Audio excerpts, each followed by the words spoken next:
Tarzan of the Apes by Edgar Rice Burroughs. Chapter 7. The Light of Knowledge. After what seemed an eternity to the little sufferer, he was able to walk once more, and from then on his recovery was so rapid that in another month he was as strong and active as ever. During his convalescence he had gone over in his mind many times the battle with the gorilla, and his first thought was to recover the wonderful little weapon which had transformed him from a hopelessly outclassed weakling to the superior of the mighty terror of the jungle. Also, he was anxious to return to the cabin and continue his investigations of its wondrous contents. So early one morning he set forth alone upon his quest. After a little search he located the clean-picked bones of his late adversary, and close by, partly buried beneath the fallen leaves, he found the knife, now red with rust from its exposure to the dampness of the ground and from the dried blood of the gorilla. He did not like the change in its former bright and gleaming surface, but it was still a formidable weapon, and one which he meant to use to advantage whenever the opportunity presented itself. He had in mind that no more would he run from the wanton attacks of old Tublat. In another moment he was at the cabin, and after a short time had again thrown the latch and entered. His first concern was to learn the mechanism of the lock, and this he did by examining it closely while the door was open, so that he could learn precisely what caused it to hold the door, and by what means it released at his touch. He found that he could close and lock the door from within, and this he did so that there would be no chance of his being molested while at his investigation. He commenced a systematic search of the cabin, but his attention was soon riveted by the books which seemed to exert a strange and powerful influence over him, so that he could scarce attend to aught else for the lure of the wondrous puzzle which their purpose presented to him. Among the other books was a primer, some child's readers, numerous picture books, and a great dictionary. All of these he examined, but the pictures caught his fancy most, though the strange little bugs which covered the pages where there were no pictures excited his wonder and deepest thought. Squatting upon his haunches on the table-top in the cabin his father had built, his smooth, brown, naked little body bent over the book which rested in his strong, slender hands, and his great shock of long black hair falling about his well-shaped head and bright, intelligent eyes, Tarzan of the Apes, little primitive man, presented a picture filled at once with pathos and with promise, an allegorical figure of the primordial groping through the black night of ignorance toward the light of learning. His little face was tense and steady, for he had partially grasped, in a hazy, nebulous way, the rudiments of a thought which was destined to prove the key and the solution to the puzzling problem of the strange little bugs. In his hands was a primer opened at a picture of a little ape similar to himself, but covered, except for hands and face, with strange colored fur, for such he thought the jacket and trousers to be. Beneath the picture were 3 little bugs, B-O-Y. And now he had discovered in the text upon the page that these 3 were repeated many times in the same sequence. Another fact he learned, that there were comparatively few individual bugs, but these were repeated many times, occasionally alone, but more often in company with others. Slowly he turned the pages, scanning the pictures and the text for a repetition of the combination B-O-Y. Presently he found it beneath the picture of another little ape, and a strange animal which went upon 4 legs like the jackal, and resembled him not a little. Beneath this picture the bugs appeared as a boy and a dog. There they were, the 3 little bugs which always accompanied the little ape. And so he progressed very, very slowly, for it was a hard and laborious task which he had set himself without knowing it, a task which might seem to you or me impossible, learning to read without having the slightest knowledge of letters or written language, or the faintest idea that such things existed. He did not accomplish it in a day, or in a week, or in a month, or in a year, but slowly, very slowly, He learned after he had grasped the possibilities which lay in those little bugs, so that by the time he was 15 he knew the various combinations of letters which stood for every pictured figure in the little primer and in one or two of the picture books. Of the meaning and use of the articles and conjunctions, verbs and adverbs and pronouns, he had but the faintest conception. One day when he was about 12 he found a number of lead pencils in a hitherto undiscovered drawer beneath the table, and in scratching upon the tabletop with one of them he was delighted to discover the black line it left behind it. He worked so assiduously with this new toy that the tabletop was soon a mass of scrawly loops and irregular lines, and his pencil point worn down to the wood. Then he took another pencil, but this time he had a definite object in view. He would attempt to reproduce some of the little bugs that scrambled over the pages of his books. It was a difficult task, for he held the pencil as one would grasp the hilt of a dagger, which does not add greatly to ease in writing or to the legibility of the results. But he persevered for months, at such times as he was able to come to the cabin, until at last by repeated experimenting he found a position in which to hold the pencil that best permitted him to guide and control it, so that at last he could roughly reproduce any of the little bugs. Thus he made a beginning of writing. Copying the bugs taught him another thing, their number, and though he could not count as we understand it, yet he had an idea of quantity, the base of his calculations being the number of fingers upon one of his hands. His search through the various books convinced him that he had discovered all the different kinds of bugs most often repeated in combination, and these he arranged in proper order with great ease because of the frequency with which he had perused the fascinating alphabet picture book. His education progressed, but his greatest finds were in the inexhaustible storehouse of the huge illustrated dictionary, for he learned more through the medium of pictures than text, even after he had grasped the significance of the bugs. When he discovered the arrangement of words in alphabetical order, he delighted in searching for and finding the combinations with which he was familiar, and the words which followed them. Their definitions led him still further into the mazes of erudition. By the time he was 17, he had learned to read the simple child's primer, and had fully realized the true and wonderful purpose of the little bugs.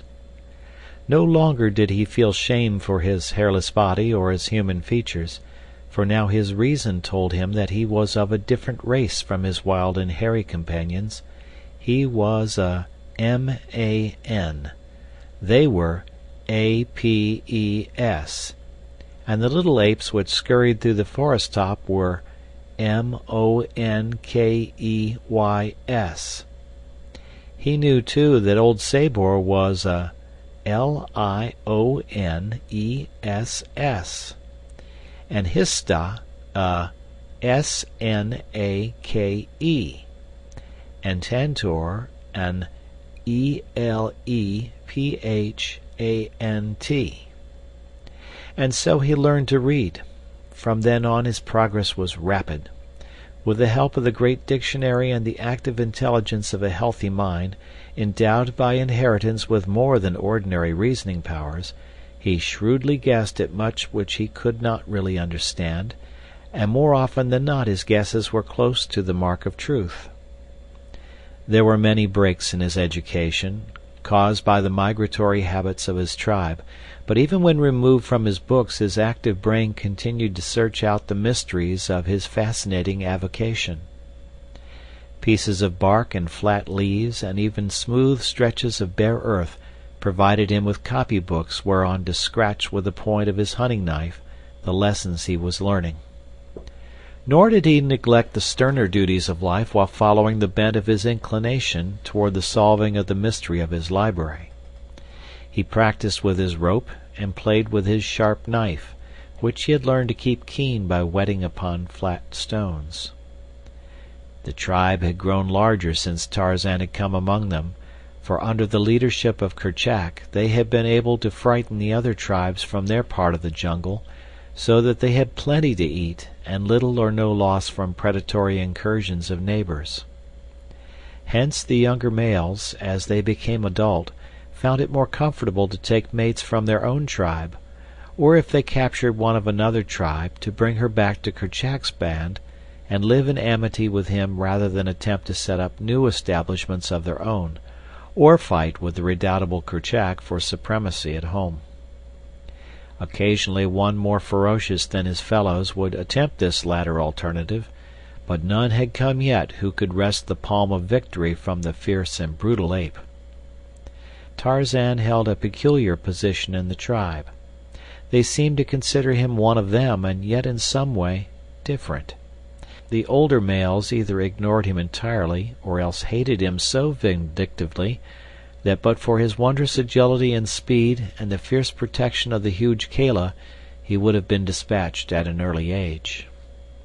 Tublat was his most consistent enemy, but it was through Tublat that, when he was about 13, the persecution of his enemies suddenly ceased and he was left severely alone, except on the occasions when one of them ran amuck in the throes of one of those strange, wild fits of insane rage which attacks the males of many of the fiercer animals of the jungle.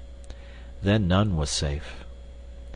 On the day that Tarzan established his right to respect, the tribe was gathered around a small natural amphitheater which the jungle had left free from its entangling vines and creepers, in a hollow among some low hills. The open space was almost circular in shape.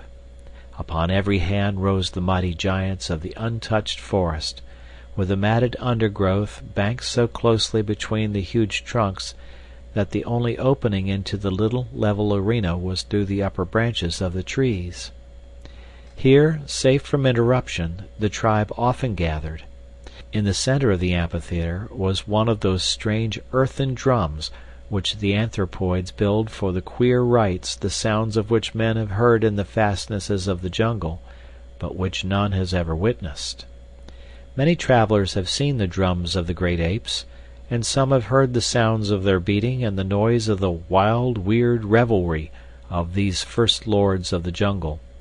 But Tarzan, Lord Greystoke, is doubtless the only human being who ever joined in the fierce, mad, intoxicating revel of the Dum-Dum.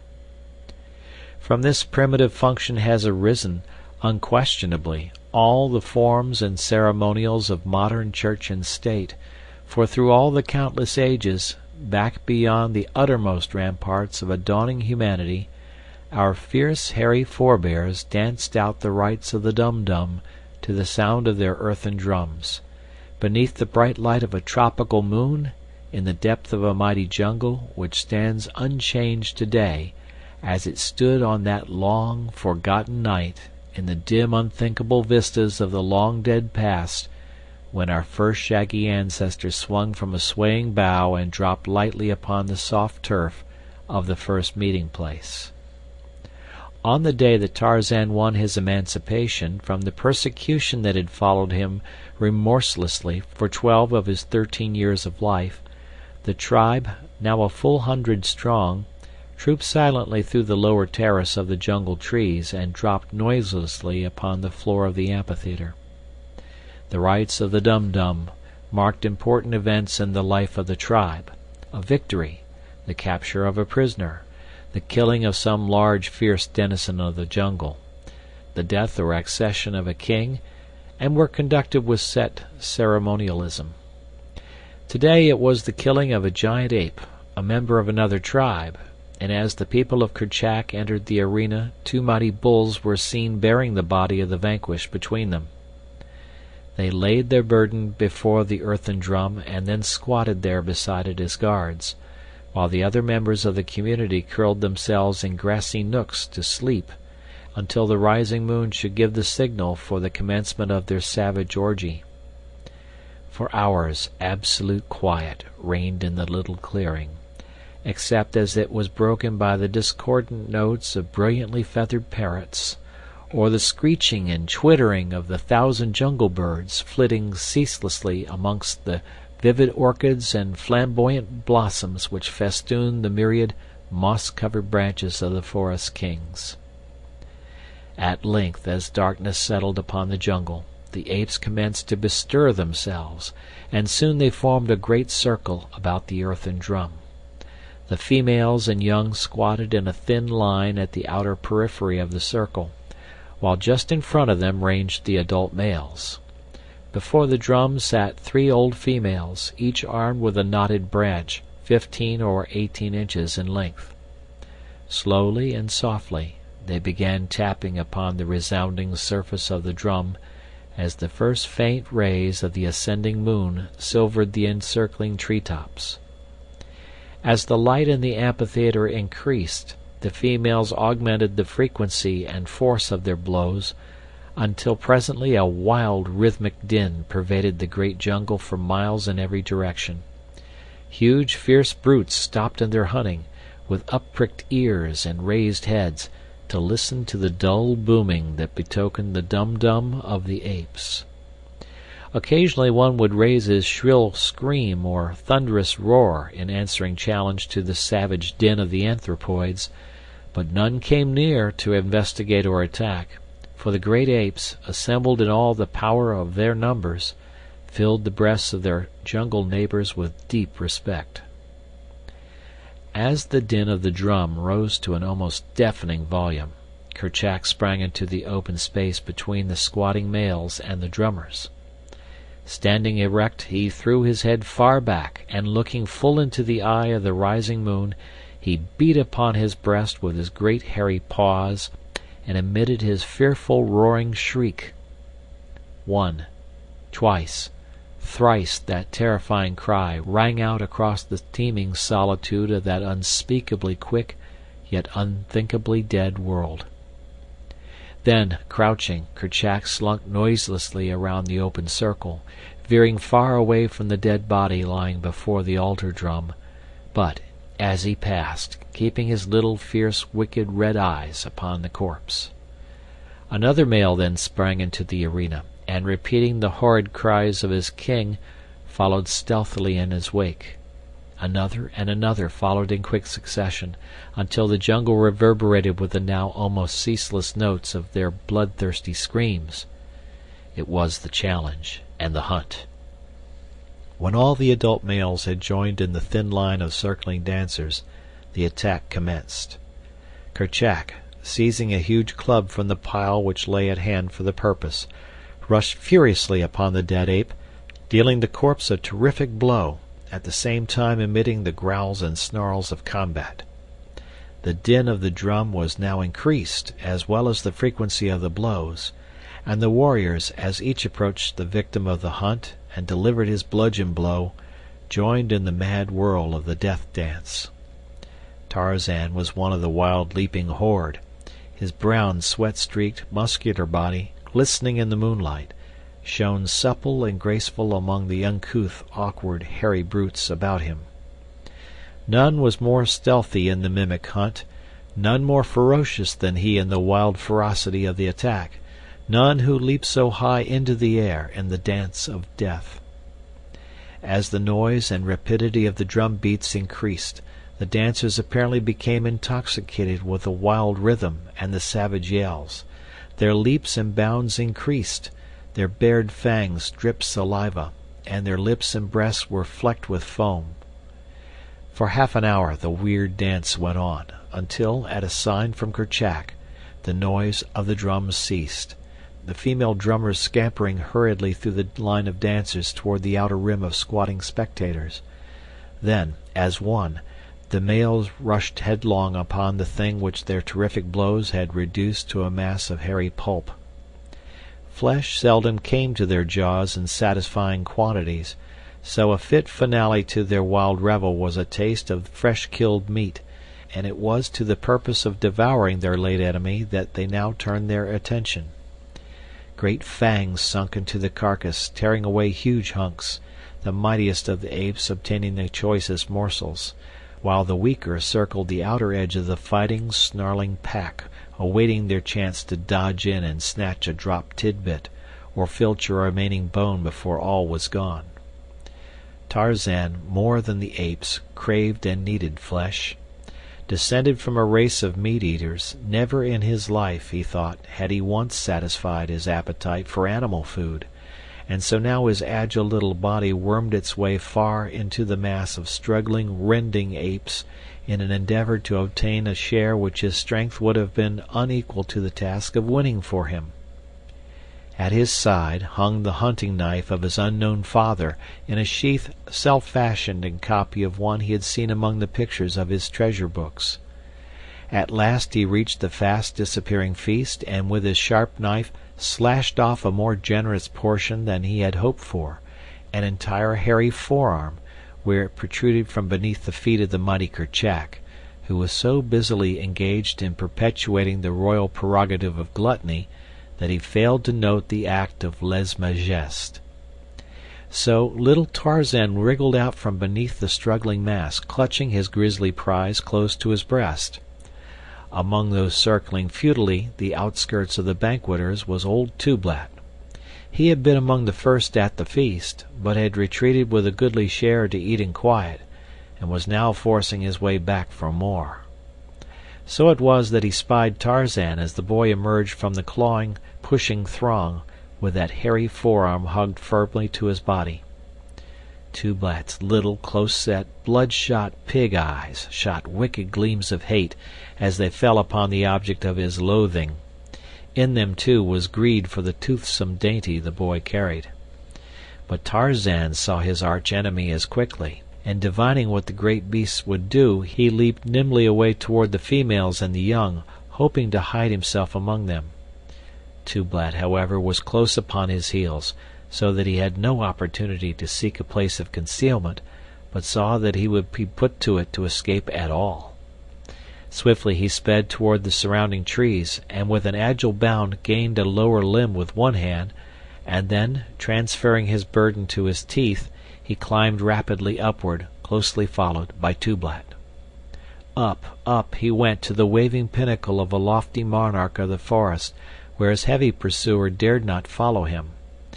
There he perched, hurling taunts and insults at the raging, foaming beasts 50 feet below him. And then Tublat went mad. With horrifying screams and roars he rushed to the ground, among the females and young, sinking his great fangs into a dozen tiny necks, and tearing great pieces from the backs and breasts of the females who fell into his clutches. In the brilliant moonlight Tarzan witnessed the whole mad carnival of rage. He saw the females and the young scamper to the safety of the trees.